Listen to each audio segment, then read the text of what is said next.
Καλωσορίσατε στο Δήμο του Ντάρεμπιν. Βρισκόμαστε 8 χιλιόμετρα βόρεια της κεντρικής εμπορικής περιοχής με πληθυσμό 130.000. Έχουμε 120 διαφορετικές εθνικότητες και μιλάμε περισσότερες από 180 γλώσσες. Μοιραζόμαστε την ιστορία, τον πολιτισμό, την μετανάστευση, τις παραδόσεις και τη γλώσσα. Το 1/3 και πλέον δεν μιλάμε αγγλικά στο σπίτι και σχεδόν 12.000 μιλάμε λίγα ή καθόλου αγγλικά. Είμαστε περήφανοι για τη διαφορετικότητά μας, καλωσορίζουμε νεοαφιχθέντες, των οποίων η μητρική γλώσσα δεν είναι τα αγγλικά. Να καλύψουμε τις ανάγκες όλων των κατοίκων της κοινότητάς μας, πώς μπορούμε να βοηθήσουμε όσους δυσκολεύονται με τα αγγλικά να επικοινωνούν με το Δήμο στη γλώσσα τους. Η πολύγλωση τηλεφωνική υπηρεσία βοηθεί με πολύγλωσσα στελέχη και διερμηνείς. Αν αισθάνεστε πιο άνετα, ελάτε να μας γνωρίσετε. Η ομάδα της εξυπηρέτησης πελατών είναι εδώ για σας. Το δίγλωσσο προσωπικό μας έχει εκπαιδευτεί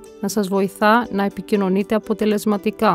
Από όπου κι αν είστε, όποια γλώσσα κι αν μιλάτε, το μόνο που πρέπει να κάνετε είναι να καλέσετε τον αριθμό μας 8470-8470. Να μας πείτε σε ποια γλώσσα θέλετε να μιλήσετε. Να περιμένετε λίγο μέχρι να σας συνδέσουμε με κάποιον που μιλά τη γλώσσα σας. Ή να έρθετε στα γραφεία μας και το προσωπικό μας θα καλέσει κάποιον που θα σας βοηθήσει στη γλώσσα σας. Εάν θέλετε να μάθετε για τις λειτουργίες της βιβλιοθήκης, την περισυλλογή απορριμμάτων, τις υπηρεσίες και τα προγράμματα του Δήμου, τις δραστηριότητες και τις εκδηλώσεις, ένα σκυλί που χάθηκε ή άλλο ζήτημα του Δήμου, μπορούμε να σας βοηθήσουμε σε οποιαδήποτε γλώσσα. Καλωσορίσατε στο Δήμο του Ντάρεμπιν.